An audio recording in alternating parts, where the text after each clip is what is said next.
Sejak kecil, Gideon Helberg alias Deon yang lahir di Lichtenburg, Afrika Selatan pada September 1989, tahu minat utamanya bukan pada pelajaran sekolah melainkan olahraga, terutama rugby, olahraga yang kerap dianggap keras. Rugby dimainkan antara dua tim yang mencetak skor dengan cara memasukkan bola ke gawang lawan. Pemain boleh membawa bola, mengoper, dan menyentuhkannya ke area gawang dengan menggunakan tangan. Permainan terkadang terlihat keras dan kasar, sebab sering terjadi tubrukan bahkan saling tindih antar pemain. Dan hal inilah yang disukai Deon, segala yang keras dan kasar bisa memicu adrenalin. Di usia remaja 16 tahun pada 2005 saat duduk di bangku SMA Middelburg di Afrika Selatan, prestasinya sebagai atlet rugby sekolah semakin menonjol. Setiap tahun dia selalu ikut kompetisi. Tubuhnya tumbuh semakin menjulang, 180-an senti, rambutnya blond kecoklatan, acak-acakan. Secara keseluruhan penampilannya seksi, bak model di cover majalah pria GQ. Tak heran banyak cewek jatuh cinta padanya. Namun dari sekian banyak yang naksir dirinya, pilihannya jatuh pada Yalin Reineke, teman satu SMA yang mulai dipacarinya pada 2007. Yalin seorang model remaja, orang tuanya berada. Ayahnya Dave Reineke seorang dokter dan ibunya Manda pernah bekerja di Badan Intelijen Negara. Ketika Yalin mengenalkan sang pacar Deon pada orang tuanya, mereka senang, bahkan menawarkan agar Deon tak sungkan menginap di rumah mereka. Deon tentu saja senang, saat weekend dia kerap datang dan menginap di sana. Tidak terasa waktu terus bergulir. Deon dan sang pacar Yalin tamat SMA. Keduanya pindah ke Pretoria dan kuliah di universitas yang sama di University of Pretoria. Di sana Deon bergabung dengan tim rugby kampus, sedangkan Yalin melebarkan karir modelingnya, bergabung dengan agensi dan mendapatkan job lebih banyak. Setiap liburan keduanya pulang ke Middelburg dan menginap di rumah orang tua Yalin. Sekilas hubungan keduanya tampak baik-baik saja.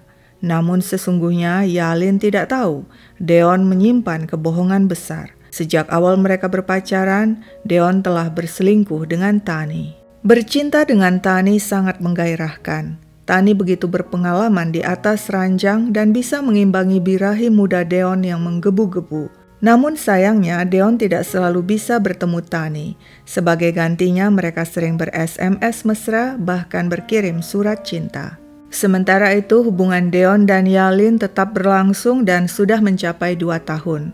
Tapi apes bagi Deon, suatu hari tidak disangka-sangka Yalin menemukan SMS mesra dan surat cintanya pada Tani. Yalin marah besar dan memutuskan hubungan dengan Deon. Apa boleh buat, Deon tidak bisa berbuat apa-apa, semuanya adalah kesalahannya.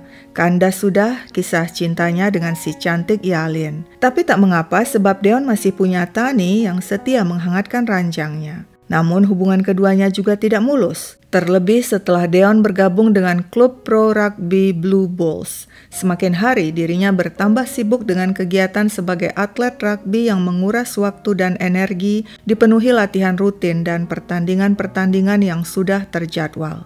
Di samping itu juga dia sudah punya pacar baru. Saat itulah Deon memutuskan untuk move on dari Tani dan tidak mau lagi menerima SMS dan telepon dari wanita itu.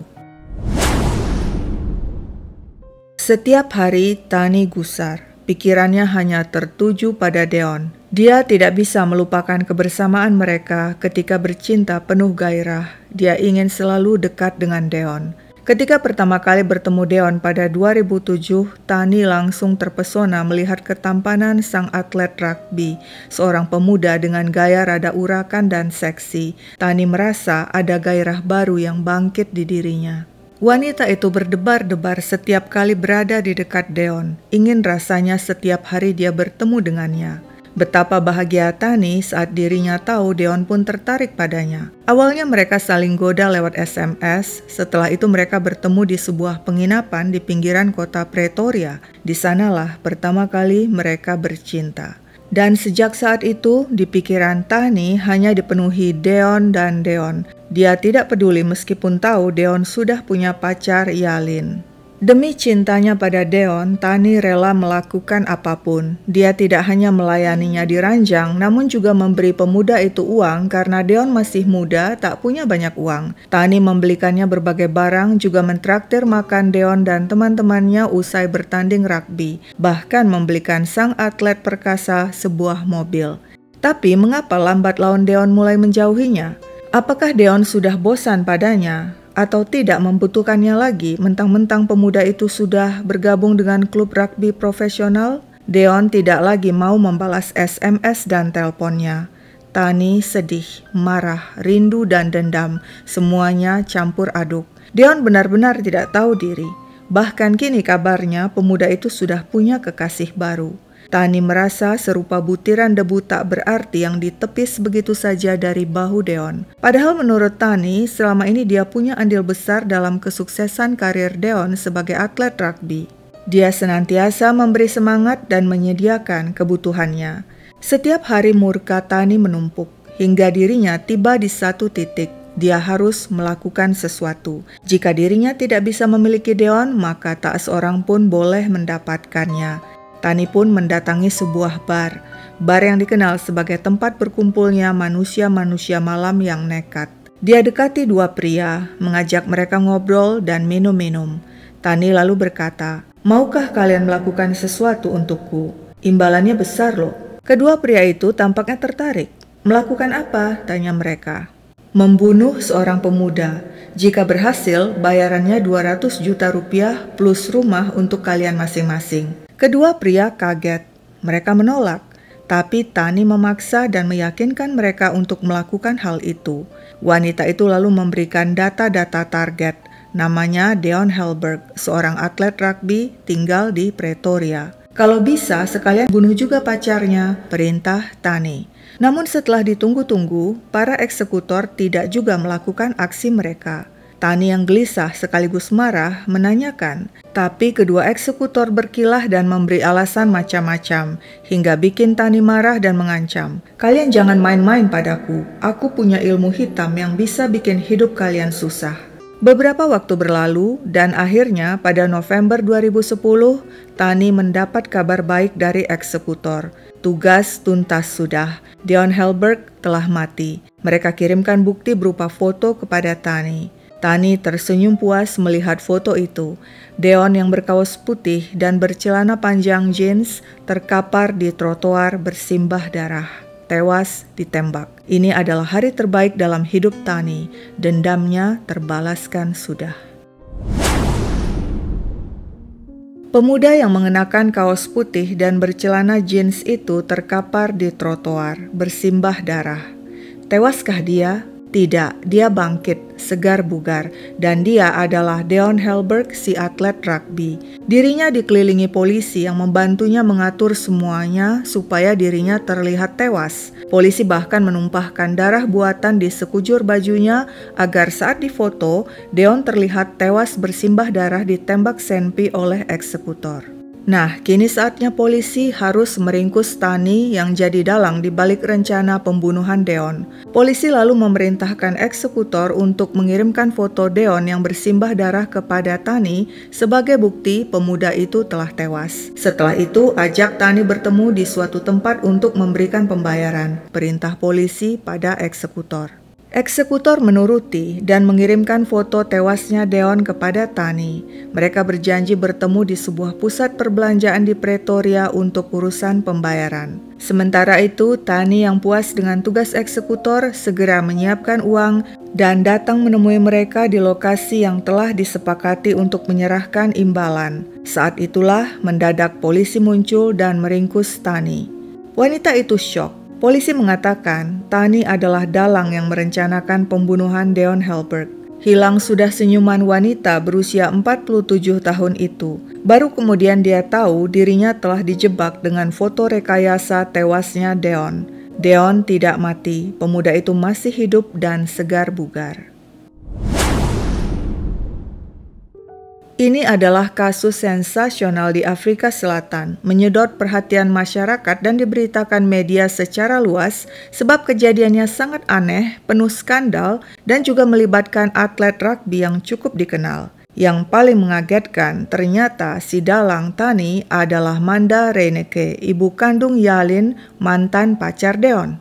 Deon biasa memanggil Manda dengan sapaan Tani. Tani adalah bahasa Afrikaans yang banyak dipengaruhi bahasa Belanda. Tani berasal dari kata tante, artinya bibi. Deon sempat membantah punya hubungan asmara dengan Tani Manda alias Tante Manda. Dia bilang si tante lah yang terobsesi dan mengejar-ngejar dirinya selama ini meskipun dirinya berkali-kali menghindari dan menolak. Namun Tante Manda bilang dia dan Deon berhubungan atas dasar suka sama suka tanpa pemaksaan. Fakta sesungguhnya kemudian terbongkar. Deon yang awalnya berpacaran dengan Yalin dikenalkan pada Manda, ibu Yalin. Nah, tak lama kemudian tanpa sepengetahuan Yalin, Deon dan Tante Manda mulai main mata, yang dilanjutkan dengan permainan ranjang. Saat itu usia Deon 18 dan si Tante 40-an. Kasus percobaan pembunuhan Deon dan hubungan panasnya dengan Tante Manda digelar di persidangan yang berlangsung di Pengadilan Pretoria dan jadi santapan empuk media setempat.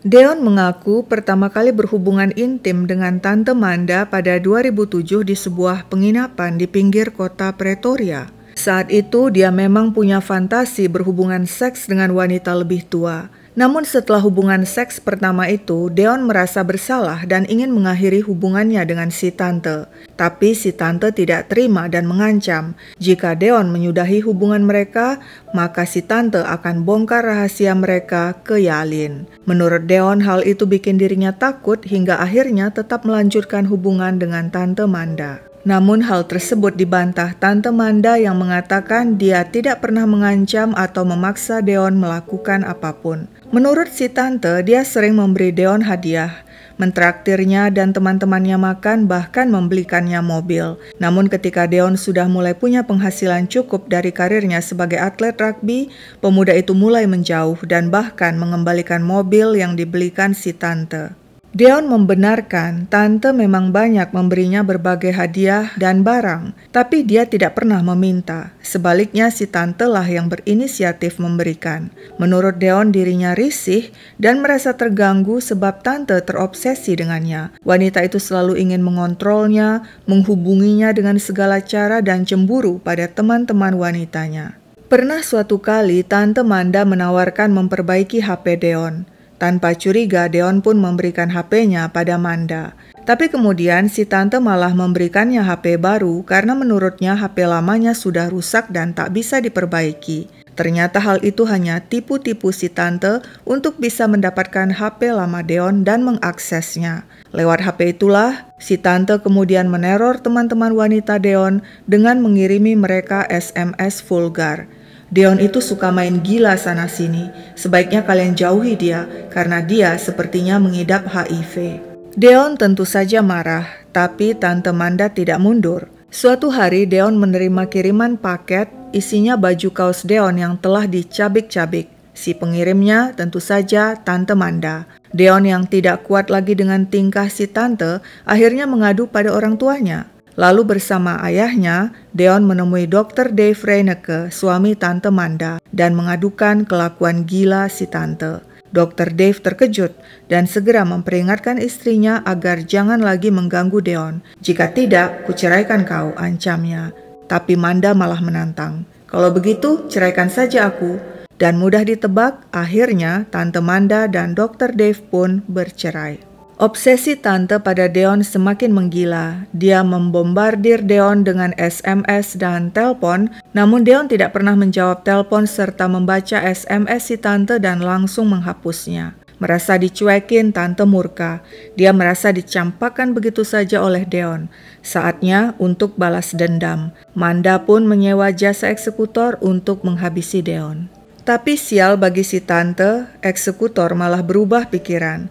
Mereka menelpon Deon dan menyampaikan rencana pembunuhan yang dirancang Manda Reineke. Hal itu pun segera dilaporkan ke polisi. Semua pihak akhirnya bekerja sama menjebak si tante. Polisi minta Deon berpose pura-pura mati dengan pakaian bersimbah darah palsu. Nah, foto Deon yang berpura-pura tewas itu kemudian dikirimkan eksekutor kepada si tante yang senang Deon telah mati. Demikianlah jebakan tersebut berjalan mulus hingga kemudian polisi berhasil meringkus si tante. Polisi juga berhasil menemukan 2000 SMS dari Tante Manda yang ditujukan kepada eksekutor. Tante Manda tidak berkutik, dia mengakui seluruh perbuatannya. Meski begitu, tampaknya Deon masih punya rasa sayang pada tante.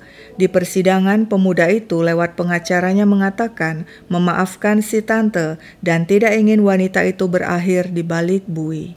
Kepada media, Tante Manda bilang dirinya memang jatuh cinta pada Deon dan kecanduan bercinta dengan pemuda itu. Saat ditanya media apakah dirinya lebih mencintai Deon dibandingkan putrinya sendiri Yalin, si tante menjawab, "Saat itu ya, aku lebih cinta Deon dibandingkan anakku Yalin." Tante Manda juga mengatakan sebenarnya dia tidak ingin membunuh Deon. Dia hanya ingin eksekutor menghancurkan lutut Deon supaya pemuda itu tidak bisa lagi main rugby. Dan agar Deon tahu betapa sakit dirinya dicampakkan Deon begitu saja. Lalu bagaimana hubungan si tante dengan Yalin, anaknya yang cantik itu? Awalnya ketika mengetahui perselingkuhan ibunya dengan Deon, Yalin marah dan memutuskan hubungan dengan ibunya. Namun seiring berjalannya waktu, terlebih ketika si ibu kemudian ketahuan merancang percobaan pembunuhan terhadap Deon, hubungan keduanya malah semakin erat. Yalin terang-terangan membela sang ibu dan mengatakan Deonlah yang brengsek telah menghancurkan keluarga mereka hingga orang tuanya bercerai dan ibunya terjerat masalah hukum. Selama persidangan dengan setia Yalin menemani sang ibu dan tampaknya sang ibu alias Tante Manda cukup beruntung. Dengan pertimbangan si tante mengakui kesalahannya dan tidak ada korban jiwa, pada November 2011 hakim menjatuhkan vonis percobaan 3 tahun plus keharusan melakukan kerja sosial. Hukuman percobaan berarti si tante tidak masuk bui. Dia boleh tinggal di rumahnya atau di kawasan tertentu yang telah ditetapkan pengadilan dan tidak boleh keluar dari wilayah tersebut tanpa seizin pengadilan. Hakim juga menjatuhkan vonis ringan tersebut karena pertimbangan kemanusiaan, yakni kehadiran Manda dibutuhkan anaknya yang menderita autis yang setiap saat membutuhkan perawatan sang ibu. Akibat kejadian tersebut, kehidupan Deon terganggu. Dia sempat menghilang untuk menghindari sorotan media. Hal itu juga berdampak buruk pada karirnya sebagai atlet rugby. Beberapa tahun kemudian, tepatnya pada Maret 2019, namanya kembali masuk berita. Namun untunglah berita baik. Deon telah menikah dengan kekasihnya Yani dan telah memiliki anak. Dia ingin melupakan semua hal yang berhubungan dengan Tante Manda yang serupa mimpi buruk. Kabarnya dirinya masih berkecimpung di dunia rugby. Dan bulan berikutnya pada April 2019 muncul lagi berita, kali ini tentang salah satu eksekutor yang disewa Tante Manda yang bernama Martin Badenhorst. Beritanya adalah kabar baik tentang pernikahan Martin dengan Priscilla. Pria itu kini bekerja sebagai tukang ledeng. Kepada media, Martin yang wajah dan bodi perkasanya juga rada mirip Deon berkata bahwa dulu saat merayunya untuk melakukan pembunuhan, Tante Manda sempat mengundangnya datang ke rumah dan bilang, "Aku akan biarkan pintu terbuka supaya kau bisa masuk." Wanita itu juga merayu Martin lewat SMS dan bilang dirinya ingin menjilati tubuh Martin yang dilumuri krim dan stroberi. Dan demikianlah sepak terjang nekat Tante Manda sang cougar, wanita parubaya yang menyukai pemuda-pemuda tampan nan perkasa. Tidak diketahui apakah kini si tante sudah punya pacar atau menikah lagi, namun sepertinya dia akan terus merawat anaknya yang menderita autis. Sedangkan Yalin tampaknya masih tetap cantik. Menurut akun Instagramnya, dia sekarang tinggal di Dubai. Profesi terakhirnya fotografer. Sekian dulu ceritaku, sampai jumpa kapan-kapan.